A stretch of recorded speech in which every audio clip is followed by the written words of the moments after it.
Hi guys, Harry Otis here, professional trader for 20 years. Started way back in 2005 and still alive in 2026. Okay, so let's begin with a picture chart of the S&P 500. Today is Wednesday, the 25th of March, 2026. As you can see, the headline of the day is ChopFest, War Confusion. As you get the Monday, Tuesday, Wednesday, look at these past three candles, up, down, up, down.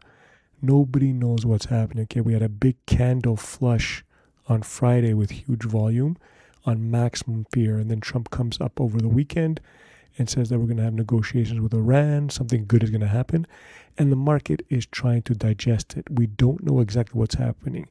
So far, Trump's jawboning is not having a huge effect, maybe a little bit temporarily, and then back down when Iran comes out and denies it. Okay, so we don't know. It's a chop fest. Okay, it's getting both bulls and bears very, very uncomfortable. Okay, very, very uncomfortable. Although we are maximum bearish here, extreme bearishness. Okay, so let's talk about the technicals. Again, yesterday we were barely in the neutral to bearish territory. Now we're back into neutral, still within this chop zone for the past forever. Since let's say September, October of last year. So literally maybe 6 months of this chop zone. Although recently we've had a huge bearish a short-term continuously bearish action in the market.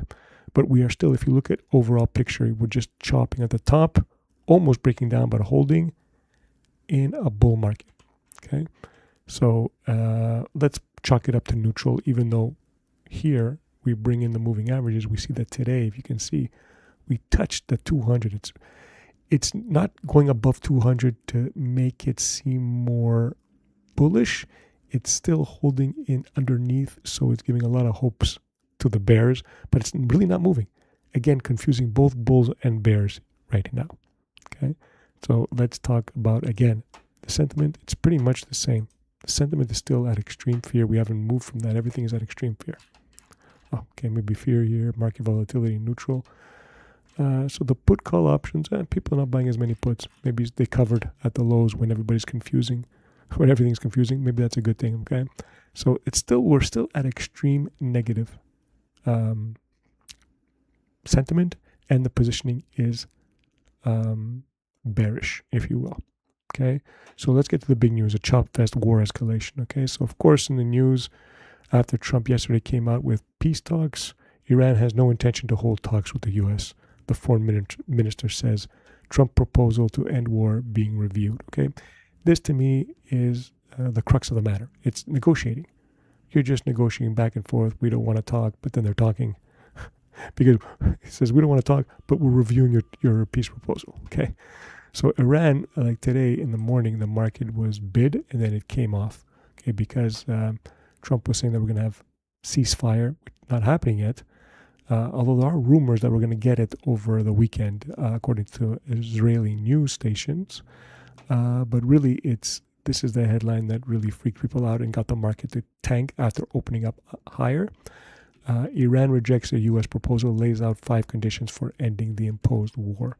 So if you read it here, you will see that here are the 5 conditions. Okay, so the Iranians are coming out with strength. Okay, they're saying we want a complete halt to aggression and assassinations by the enemy. Makes sense. Here, number 2 is pretty big. The establishment of concrete mechanisms to ensure that the war is not reimposed on the Islamic Republic. They don't want to go back and forth with war, peacetime, war, peacetime. They want to be assured that they will not be attacked again, because they've been attacked twice in like 4 months. So they want assurances. This is very, very key to their proposal.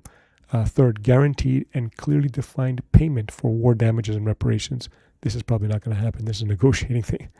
Okay. Maybe a token amount, but almost nothing. And 4, the conclusion of the war across all fronts for all resistance groups involved throughout the region. This is probably a shout out to Lebanon. Okay, because Israel for some reason attacked Lebanon. Had nothing to do with anything. They just aggressively attacked Lebanon, and the Lebanese resistance, which is Hezbollah, which is funded by Iran, is resisting the aggressiveness of the Israeli ground assault. and they want that to end. So Iran put that in. And fifth, international recognition and guarantees regarding Iran's sovereign right to exercise authority over the Straits of Hormuz. Okay, so they're demanding everything here. They don't even want a joint control of the Straits of Hormuz. They want guarantees, international recognition and guarantees regarding their sole and exclusive right to exercise authority. So these are very it's almost like Iran won a ground war. That's what they're asking for here. And they've occupied every nation. This is what we want, unconditional surrender.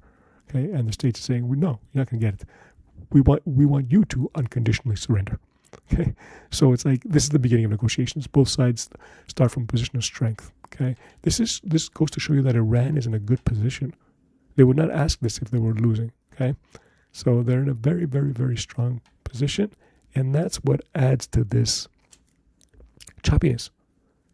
The market doesn't know what to make of it. Okay, I think this gets resolved to the upside only if progress is made in these negotiations. If one thing is agreed upon and there's like 5 others that need to be agreed upon, market will rip. Okay, so at least the negotiations are beginning. Something is happening. They're not just lobbing missiles at each other, although they still are. There's no ceasefire yet, and that's why the market here is confused. We don't know what's going on. Okay, and hence you had the ChopFest. Okay, we also got news from the oil front, because the war is not the only thing that's affecting oil. Okay, a lot of things are. And if you look at the economic calendar today, which is Wednesday, March 25th, we had the EIA crude oil numbers. They come out every Wednesday. And look at this, a build of 6.9 million barrels. They were expecting 500,000, and they got 6.9. And the week before, they got 6.15. A lot of oil is being pushed into Cushing. The inventory is here. Even this is specifically Cushing, 3.42 million out of that, which is huge. So it's like, let's go to oil, okay? We can't avoid it. We always talk about it. U.S. oil, it's up today. Oil is up, strange. It's up like 3% to like $91 a barrel. Let's talk about the technicals first. We still are working on this bearish engulfing candle from 2 days ago, from Monday, and this could be flagging before going down, which I think is going to be the case. I think we're going down. Okay, overall, we're certainly going down. I think oil is going to be much lower in a year or 6 months. Okay, but today it's up because of Iran talking tough again. So it's going to be a back and forth and back and forth and back and forth. And the oil stocks, I'm telling you, the oil stocks, not the companies, I'm just saying the oil stocks in the inventory levels are plentiful in the West. We are awash in oil in the West. This is going to really, really tank hard when this war is over. Okay? So that's it. That's what I wanted to talk to you guys about. It's basically a confusing market right now. SPY, we don't know what's happening. This action actually slightly, I would say, favors the bears because we didn't get a big move higher. However, you don't know because it's asymmetric. Once one condition gets met in the peace talks, boom, it's going to be going up. Okay, so if I was short, I would be covering a significant portion of my position, at least half, because everybody's short. Okay, we don't know all of this thing. Iran rejects the war. Okay, Iran has no intention of holding. Trump being tough. Trump trying to be conciliatory. Okay, all of that is completely unknown. It can change back and forth. We do have just one known factor in all of this, and that's the positioning. Everybody's bearish. Everybody's taking the worst. So you have a situation where the odds are 50-50 that something might happen, but the positioning is like 90-10 that the bad thing is going to happen, is going to be realized. So just as a trader, even if I was short, even if I thought we're going to get World War III, I'd cover a huge portion because a lot of the move is met and everybody's positioned just like me, where it's like the odds are 50-50 of something happening and you're betting on getting a 10% payout instead of like, a 50-50 payout. So you're taking a 50-50 risk and getting a 10% payout if you're short. Or if you're going long, which is, I think you should. That's my position. I'm not making any advice here. But I think we bounce. If you're long, you're taking a 50-50 bet and you're getting paid, 90%. 50% odds and 90% payoff. So it's just a risk-reward perspective. The only thing that is known is that the positioning is short. So you should go the other side, even if you think it's going to go down. It's just not worth it at this point, I think. Okay. So that's it, guys. Let's reiterate. SPY, ChopFest. Okay, we're still in this neutral zone, technically speaking. If things get much, much worse, yes, we can get bearish, but so far we're neutral. Sentiment is still very, very fearful. Any good news will rip this higher. Okay. And of course, the Iran war, that's it. It's just a confusing back and forth between two big dogs in a fight, two tribes going to war. That's all there is. Okay, that's all there is. We just have to have faith that it will, we can get the peace that we want, and we can, move on with our lives besides lobbing missiles at each other and just killing people left, right, and center.